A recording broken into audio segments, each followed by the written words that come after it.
కలిగిన మహాగణుడ, మహోన్నతుడ, పరిశుద్ధుడ, నిత్య నివాసి, ఆకాశ మహాకాశంలందాస్తున్న గొప్ప దేవ యేసుక్రీస్తు ప్రభువా, మీకు వేలాది వందనాలు, స్తుతులు, స్తోత్రాలు తండ్రి. నేను కూడి వచ్చిన సంఘాన్ని, సంఘ బిడ్డలు జ్ఞాపకం చేసుకున్నైనా మరొక సమయం నీ పునరుద్ధాన పండుగలో, ప్రభురాత్రి రోజు సంస్కారంలో పాలుపంపులు పొందడానికి నైనా ప్రభువా, మీరు మాకు ఇచ్చిన శ్రేష్టమైన కృపను బట్టి స్తోత్రాలు తండ్రి. గతించినటువంటి 5 మాసాలు మా జీవితంలోంచి అద్భుతంగా, ఆశ్చర్యంగా నేను ప్రభావ మీరే జరిగించి మహిమ, ఘనత, ప్రభావాలు మీరే పొంది నీ బిడ్డలమైన మమ్మల్ని దీవించినందుకు స్తోత్రాలు తండ్రి. మరొక సమయం మీ పాదాల చెంతటి రీతిగా కూడుకోవడానికి, ఏకీపించడానికి మీరు మాకు ఇచ్చిన శ్రేష్టమైన కృపను బట్టి స్తోత్రాలు చెల్లించుకుంటున్నాం నైనా. కూడి వచ్చిన సంఘాన్ని, సంఘం బిడ్డలు జ్ఞాపకం చేసుకుని వస్తున్న వారిని త్వరగా తోడుకుని వచ్చి మీ సన్నిధానం నిలబెట్టండి. మీ సన్నిధానంలో ప్రభువా, ఒక్క దినం గడుపుట కంటే 1000 దినములు గడుపుట కంటే ఒక్క దినం గడుపుట శ్రేష్టమని చదివిచ్చిన గొప్ప దేవుడు తండ్రి. నేను ఈ లోకంలో నేను ప్రభు ఎంతకాలం జీవించిన, ఎంతకాలం బ్రతికినా, ఎన్ని దినాలు జీవించినాను ప్రభు, నీ సన్నిధిలో ఒక్క దినం గడుపుట శ్రేష్టమన్నావు కనుక తండ్రి, ఆ శ్రేష్టమైన సమయాన్ని, ఈ సమయం ముందు నీ బిడ్డలమని మేము ఆస్వాదించడానికి, ఆనందించడానికి, సంతోషించడానికి నైనా మీ కృప మాకు దయచేయండి ప్రభా. దేవా, మరి ఈ సమయాన్ని, స్థలాన్ని మీ చేతులకు అప్పగించుకుంటున్నాం తండ్రి. కూడికను మేము ప్రారంభించుతుండగా ప్రారంభం నుంచి ముగింపు వరకు మీ కృపాస్తములు తోడుగా ఉంచి నడిపించండి. కూడి వచ్చిన ప్రతి ఒక్క బిడ్డ పైన మీ ఆత్మవర్షమును కుమ్మరించండి, మీ ఆత్మ సంచారము కలిగించండి తండ్రి. ఈ సమయం నీది, స్థలము నీది కనుక తండ్రి, ఈ స్థలము చుట్టూ మీకు కంచె వేసి కాపుదల దయచేయమని ఆరాధన కూడిక అంతట్లోనైనా ప్రభా మీ మహిమ ప్రభావాలు మాకు ఆరాధన దయచేసినైనా ప్రభా, ఈ కూడికను బట్టి మీరు గణపరచబడాలి, మహిమపరచబడాలి. అట్టి కృప దయచేయమని చేసిన ప్రార్థన పాదసను చేర్చుకోమని నజరేయుడైన యేసుక్రీస్తు పరిశుద్ధ నామమున ప్రార్థించి మిక్కిలి వినయముతో బ్రతిమలాడి వేడుకొనుచున్నాము తండ్రి. ఆమేన్. ఈ సమయం ముందు వచ్చే కీర్తన పుస్తకంలో నుండి స్తుతిపాటుతో కూడికను కార్యక్రమాన్ని ప్రారంభం చేసుకుని కార్యక్రమంలో మనం ముందుకు వెళ్దాం.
రండి యెహోవాను గూర్చి ఉత్సాహగానము చేసేదము.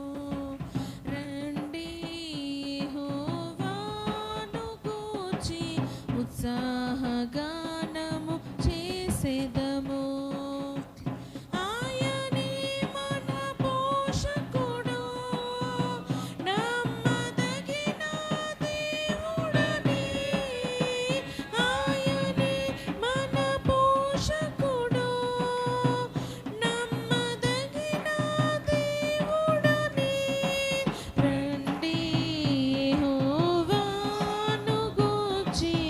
ఉత్సాహగానము చేసేదము.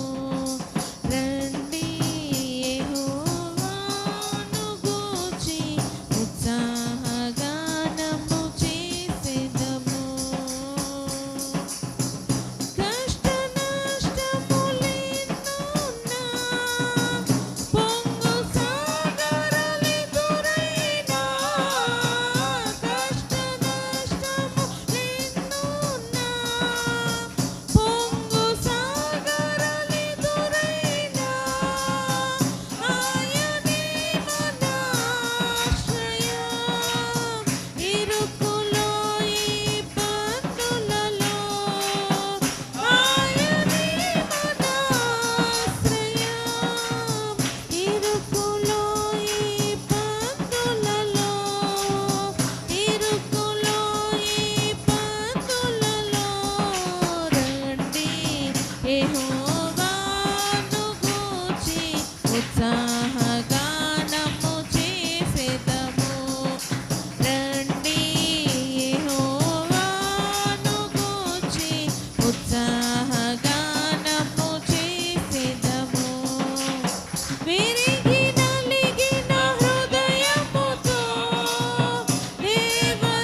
రాజా నీ సన్నిధిలోనే ఉంటానయ్యా, మనసారా ఆరాధిస్తూ బ్రతికేస్తానయ్యా.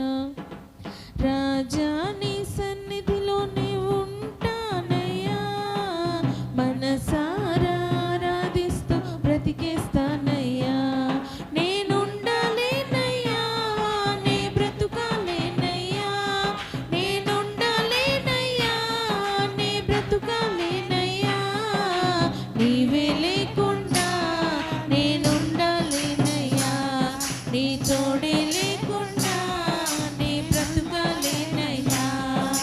నీవే లేకుండా నేనుండాలేనయ్యా, నీ తోడే లేకుండా నే బ్రతుకాలేనయ్యా.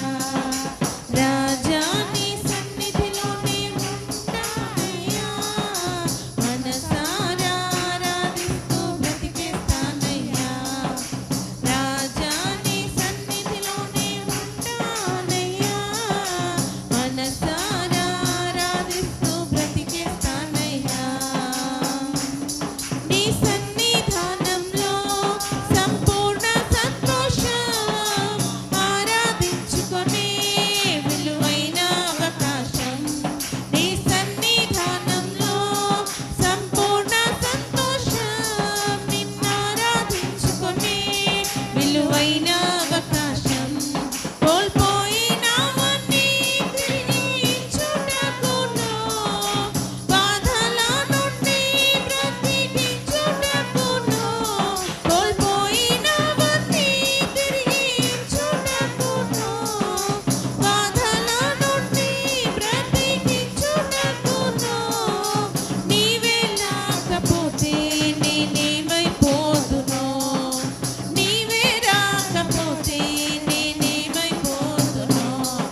మహిమ ఘనతకు అర్హుడవు, నీవే మా దైవము. మహిమ ఘనతకు అర్హుడవు, నీవే మా దైవము. సృష్టికర్త ముక్తిదాత, సృష్టికర్త ముక్తిదాత, మా స్తుతులకు పాత్రుడా.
ప్రేమించెదనధికముగా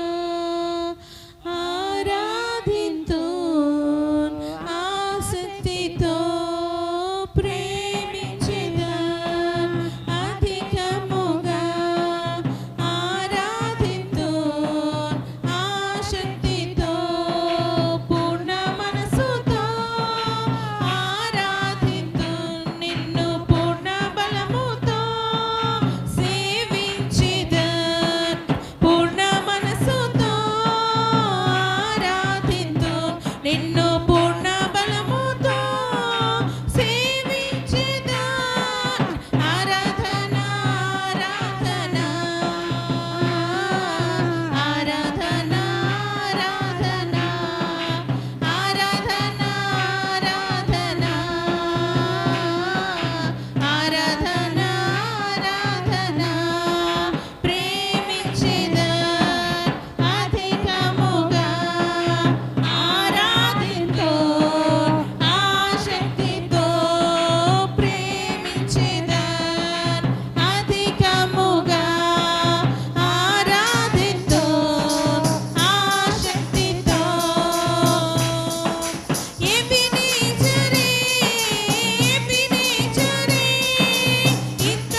నీతో స్నేహం నాకెంతో మేలయ్యా, నీ సహవాసం నాకుంటే చాలయ్యా. నీతో స్నేహం నాకెంతో మేలయ్యా, నీ సహవాసం నాకుంటే చాలయ్యా. నమ్మదగిన నా మంచి యేసయ్యా, నమ్మదగిన నా మంచి యేసయ్యా. ఎన్నదగని నన్ను పిలిచినవయ్యా, ఎన్నదగని నన్ను పిలిచినవయ్యా. నీతో స్నేహం నాకెంతో మేలయ్యా, నీ సహవాసం నాకుంటే చాలయ్యా. నీ స్వరమును విని తలుపులు తీయగా లోనికి వస్తానన్నావయ్యా. నీ స్వరమును విని తలుపులు తెరువగా లోనికి వస్తానన్నావయ్యా. నాలో నివాసముండగోరినా, నాతో భుజింప నన్ను చేరినా. నాలో నివాసముండగోరినా, నాతో భుజింప నన్ను చేరినా. నమ్మదగిన నా మంచి యేసయ్యా, నమ్మదగిన నా మంచి యేసయ్యా.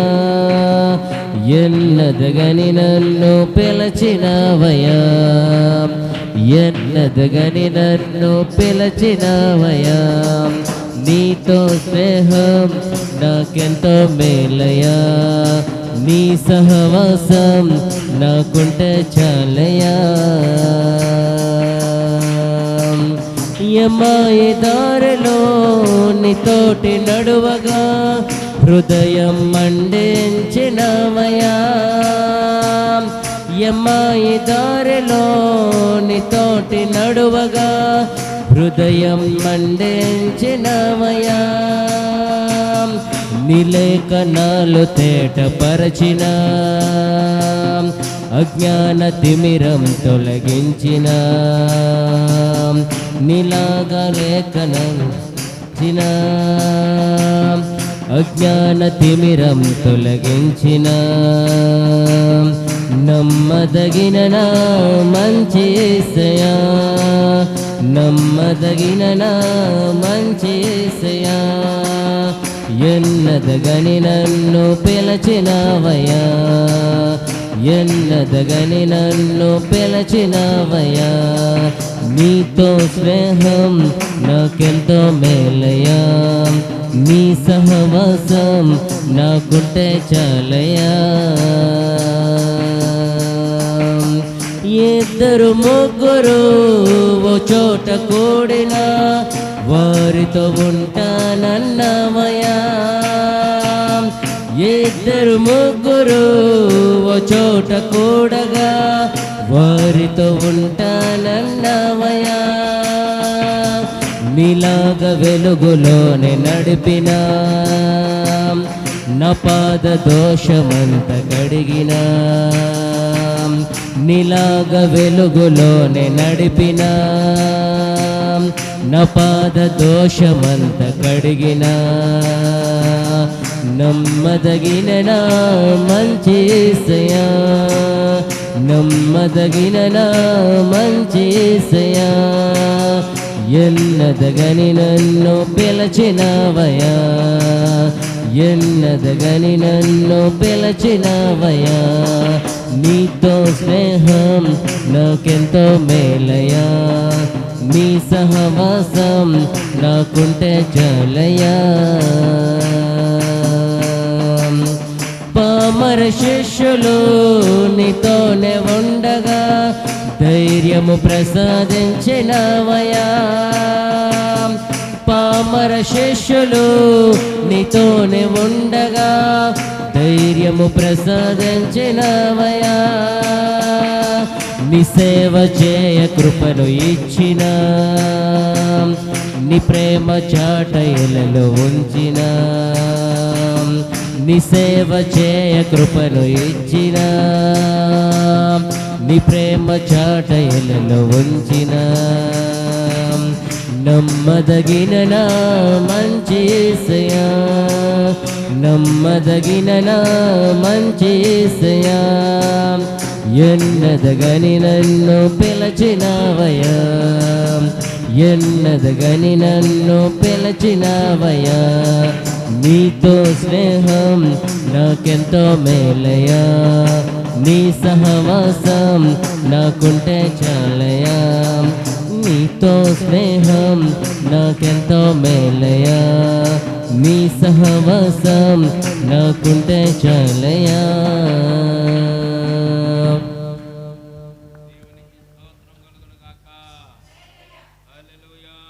తండ్రి కృపల దేవందమనైనా ఎంతవరకునైనా పాటలతో మిమ్మల్ని స్తుతించడానికి గణపరచడానికి అల్పులమైన మాకు ఇచ్చిన శ్రేష్టమైన కృపను బట్టి స్తుతులు స్తోత్రాలు తండ్రి. నైనా కూడి వచ్చిన సంఘాన్ని సంఘ బిడ్డలు జ్ఞాపకం చేసుకొని ప్రభా వారి జీవితంలో వారి హృదయంలో ఉన్నటువంటి ప్రతి అక్రతను అవసరం తీర్చండి. ఈ సన్నిధాన పాస్తున్న వారికి దయచేయండి ప్రభా. ఈ సమయం నీ సన్నిధానంలో కూడి ఉన్న ప్రతి ఒక్క బిడ్డ పైన మీ దక్షిణాస్తం చాచండి, కాయపుణాస్తం చాచండి, మీ ఆత్మ చేత అభిషేకించండి నైనా, నీ వరముల చేత అభిషేకించండి తండ్రి. నేను నీ బిడ్డలుగా వారిని చేర్చుకున్నారు కనుక, ఏర్పాటు చేసుకున్నారు కనుక నైనా మీ దీవుల వర్షం వారి మీద కుమ్మరించండి తండ్రి. ఈ సమయం నీ బిడ్డలమైన మేమందరం కూడా నీ సన్నిధానాన్ని సంతోషించి ఆనందించి గణపరచడానికి నేను ప్రభా నేను మహిమపరచడానికి నీ కృప మాకు దయచేదురు కాకని నజరేయుడైన యేసుక్రీస్తు పరిశుద్ధ నామమున ప్రార్థించి మిక్కిలి వినయముతో బ్రతిమలాడి వేడుకొనుచున్నాము తండ్రి. ఆమేన్. ఆమేన్. ప్రియమైన బిడ్డలారా, ఈ సమయం మనం అందరూ లేచి నిలబడి పరిశుద్ధ గ్రంథంలో నుండి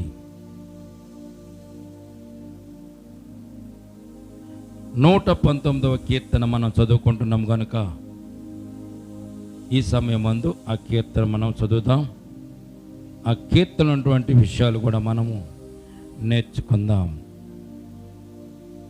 గత 3 వారాలుగా దేవుని వాక్యములో కొద్దిగా మనం 119వ కీర్తన మనం ధ్యానం చేస్తున్నాం. అందులో దాదాపు 119వ కీర్తనలో 22 భాగాలు ఉంటాయి. 119వ కీర్తనలో 22 భాగాలు ఉంటాయి. 22 భాగాల్లో 3 భాగాలు మనం చదువుకున్నాం. 4వ భాగాన్ని ఇవాళ మనం చదువుతామండి. దాలిత్ అనేటువంటి భాగం 8 శరణాలు ఉంటాయి కనుక 8 శరణాలు మనం చదువుదాం. దయచేసి మనము వాక్య భాగంలో నుంచి మనము దేవుని యొక్క ఆశీస్సులు పొందుకుందాం. 25వ వచనం నుంచి మనము చివరగా మనం 32వ వచనం వరకు మనం చదువుకుందామండి. చదువుదామా? నా ప్రాణము మంటిని హత్తుకొనుచున్నది, నీ వాక్యము చేత నన్ను బ్రతికింపుము. నా శరీర అంతయు నేను చెప్పుకొనగా నీవు నాకు ఉత్తరమిచ్చితివి. నీ కట్టడలను నాకు బోధింపుము. నీ ఉపదేశ మార్గమును నాకు బోధపరచుము. నీ ఆశ్చర్య కార్యములను నేను ధ్యానించెదను. వ్యసనము వలన నా ప్రాణము నీరైపోయెను. నీ వాక్యము చేత నన్ను స్థిరపరచుము. కపటపు నడత నాకు దూరము చేయుము. నీ ఉపదేశమును నాకు దయచేయుము. సత్య మార్గమును నేను కోరుకొని ఉన్నాను. నీ న్యాయ విధులను నేను నా ఎదుట పెట్టుకొని ఉన్నాను. యెహోవా, నేను నీ శాసనములను హత్తుకొని ఉన్నాను. నన్ను సిగ్గుపడనీయకుము. నా హృదయమును నీవు విశాలపరచునప్పుడు నేను నీ ఆజ్ఞల మార్గమున పరిగెత్తెదను. దేవుడు మన వెనుకల వాక్యమును దీవించి మనలను ఆశీర్వదించునుగాక. ప్రియమైన బిడ్డలారా, ఈ 119వ కీర్తనలో ఒక శ్రేష్టమైన విషయం ఏంటంటే ఇది ఏప్రిల్ రాసినటువంటి పత్రికలో నుంచి ఎబ్రి యొక్క రాతలోంచి వచ్చింది కనుక మరి ఇది ప్రథమంగా రాయబడింది అంటే ఎబ్రి యొక్క భాషలో రాయబడి ఉంది కనుక ఆ ఎబ్రి భాష అక్షరాలను బట్టి ఈ 119వ కీర్తన తయారు చేయబడింది. ఈ 119వ కీర్తనలో 22 భాగాలు ఉంటాయి. ఆఖరిగా మనం చూసినట్లయితే, మీరు లెక్క ఇస్తున్నట్లయితే, లెక్క కట్టినట్లయితే ఈ భాగాలన్నీ కూడా 22 భాగాలు. 22 భాగాల్లో కూడా దేవుడు ఎంత అద్భుతంగా దీన్ని వ్రాయించాడంటే, ప్రతి భాగానికి 8 చరణాలే ఉంటాయి. ప్రతి భాగానికి 8 వచనాలు ఉంటాయి అంతే. ప్రతి భాగానికి కూడా 8 వచనాలు చెప్పున 22 భాగాలు మరి ఈ గ్రంథాన్ని కూర్చున్నట్టుగా మనం చూస్తున్నాం. మరి తెలుగు అక్షరాలు ఎలాగైతే ఉన్నాయో, ఇంగ్లీష్ అక్షరాలు కూడా ఎలాగైతే ఉన్నాయో, హిందీ అక్షరాలు ఎలాగైతే ఉన్నాయో, A to Z అంటాం కదా మనం, ఆది నుంచి అంతం వరకు, ఆ నుంచి బండిరా వరకు ఉన్నటువంటి అక్షరాలు ఎలాగైతే ఉన్నాయో, ఏ నుంచి జడ్ వరకు అక్షరాలు ఎలాగైతే ఉన్నాయో, ఎబ్రీ భాషలో కూడా మొట్టమొదటి అక్షరం కానించి ఆఖరి అక్షరం వరకు కూడా ఈ 119వ కీర్తనలో అక్షరాల ప్రకారము దీనిని ఏరి కూర్చినట్టుగా పరిశుద్ధ గ్రంథంలో మనం చూడగలుగుతున్నాం. దేవునికి స్తోత్రం కలుగునుగాక. దేవుడి పరిశుద్ధ గ్రంథాన్ని తయారు చేసేటప్పుడు ఒక నిశ్చయాన్ని ఆయన ఏర్పాటు చేసుకున్నాడు. దీన్ని తయారు చేసే ముందే దేవుడు ఒక గొప్ప ప్రణాళికను దేవుడు ఏర్పాటు చేశాడు. కనుక ఏర్పాటు ప్రకారము ఈ పరిశుద్ధ గ్రంథాన్ని దేవుడు లిఖించాడు. కనుక ఈ గ్రంథంలో ప్రతి విషయాన్ని కూడా మనము శ్రద్ధగా ఆలకించాలి. ప్రతి విషయాన్ని కూడా మనము జాగ్రత్తగా విశ్లేషణ చేయాలి, పరిశీలించాలి. పరిశీలిస్తే దేవుని యొక్క శక్తి, మహిమ, ప్రభావం, ఆయన యొక్క ఉనికి, ఆయన యొక్క జ్ఞానము మనకు తెలియబడుతున్నది. అయితే ఇక్కడ ఈ దాలెత్తినటువంటి ఈ భాగంలో మనం ఒకసారి చూసినట్లయితే ఇక్కడ భక్తుడు తెలియజేస్తున్న మాట, నా ప్రాణము మంటిని హత్తుకొనుచున్నది, నీ వాక్యము చేత నన్ను బ్రతికింపుమని చెప్తున్నాడు. దేవునికి స్తోత్రం కలుగునుగాక. బ్రతికించేది ఎవరు? దేవుడు. మనకు ప్రాణం ఇచ్చింది ఎవరు?